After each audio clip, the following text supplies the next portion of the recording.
Congratulations, you've just been born. But don't get excited. This isn't a nature documentary with soft piano music and a sunset. You're currently 6 inches underground in a hole that smells like damp earth and old leftovers. You're blind, you're bald, and you're pink. You look like a piece of raw chicken that someone dropped in a sandbox. Your mom isn't exactly the nurturing type either.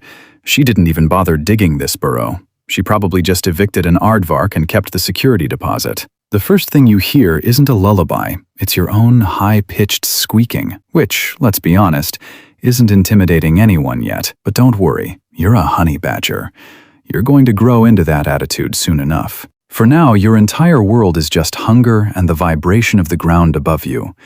Every time your mom leaves to hunt, you're left in the dark, hoping a hungry jackal doesn't decide to start digging. It's a stressful start, and, spoiler alert, it doesn't get much easier. Fast forward a few months. You finally have fur. A nice, stylish silver and black coat. And you can finally see the world you're supposed to be terrorizing. You've started tagging along with Mom on her daily rounds. She doesn't explain things. She doesn't give you a how-to manual. She just walks, and you're expected to keep up with your short, stubby legs. Then comes your first real lesson. The hive. Mom leads you to a tree where thousands of African honeybees are having a perfectly nice day. She proceeds to rip their house apart like she's looking for a lost remote. You, being curious and naive, decide to help. You edge closer, and zap! A bee hits you right on the nose. You yelp, you scramble back, you roll in the dirt. You expect Mom to come over and lick the wound, right? Wrong. She doesn't even look at you. She's too busy face-deep in bee larvae. She's teaching you the most important rule of the savannah. Pain is just a suggestion. If you want the snacks, you have to ignore the stings. Eventually, you stop crying, you crawl back in, and you start eating. Welcome to the family business. By the time you're about a year old, you're feeling pretty good about yourself. You can dig a hole in seconds. You've survived a few bee attacks, and you've caught your first lizard. You think you're a pro.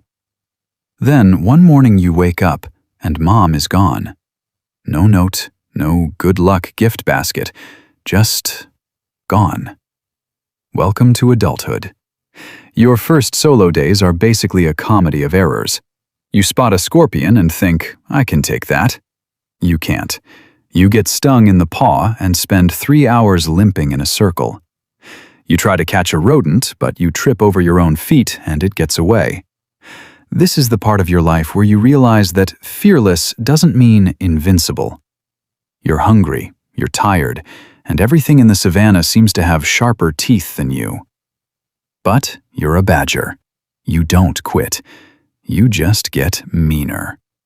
You start figuring out the tricks. How to use your weight, how to dig out a burrow while the occupant is still inside, and how to ignore the fact that everything wants to eat you. Now you're in your prime. You're looking for a real meal, and you find it. A Cape cobra. Most animals would see those hood flaps and turn into a track star in the opposite direction. But you see a 6-foot-long spicy noodle. You go in for the kill, but you're a little too cocky. The cobra strikes, landing a direct hit on your muzzle.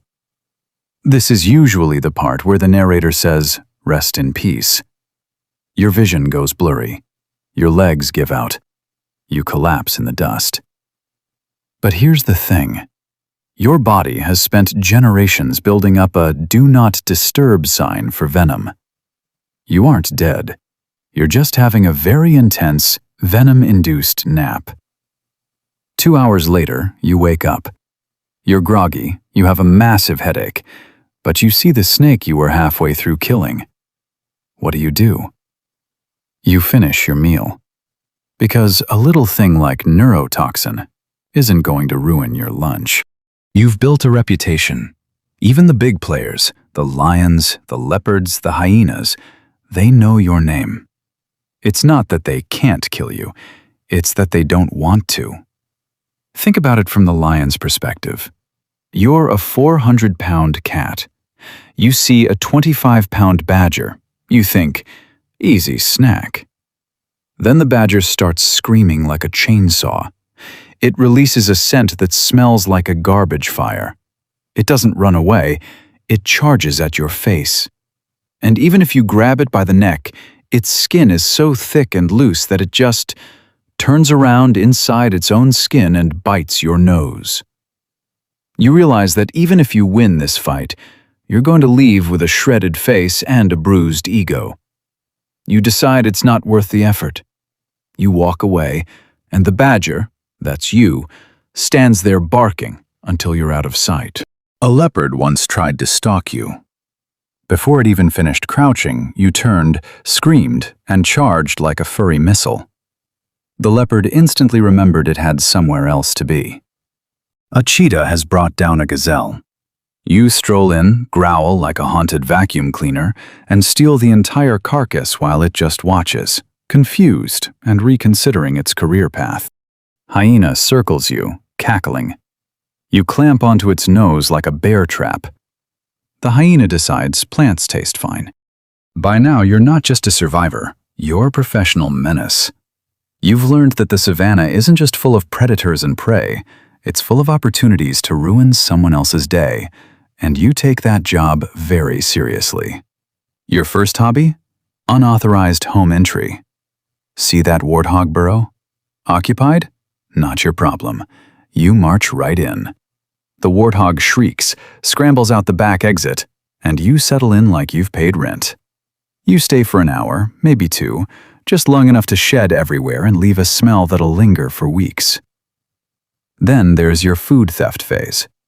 Vultures find a carcass and think they're about to feast. Nope. You trot in, make a noise somewhere between a hiss and a tantrum, and suddenly the birds decide to take up cloud watching instead. You drag off the best parts of the meal like you catered the event yourself. And of course, the random object destruction. Tortoise minding its own business? You flip it over, not to eat it, just to see what happens. A wild dog pack caching leftovers?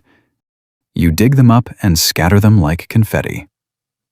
You're not doing any of this for survival. You're doing it because you can. Because causing chaos is your love language. By the time you hit age 9 or 10, the fire is still there, but the furnace is getting a little low on coal. Your silverback is looking a bit more like dusty gray. Your claws, once sharp enough to slice through bark, are blunted from 1,000,000 miles of digging. You've built a territory, you've survived 100 snake bites, and you've stared down the kings of the jungle. One day, a younger badger wanders into your patch, looking for a fight. 10 years ago, you would have chased him into the next zip code.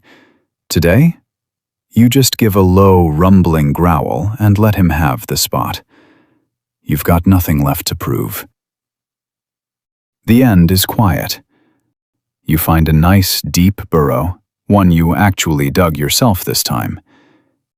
You curl up, the sounds of the savannah fading away above you. You didn't leave a legacy, you didn't change the world, and you definitely didn't make any friends. But for 10 glorious years, you were the biggest problem on the map. And honestly, that's more than enough.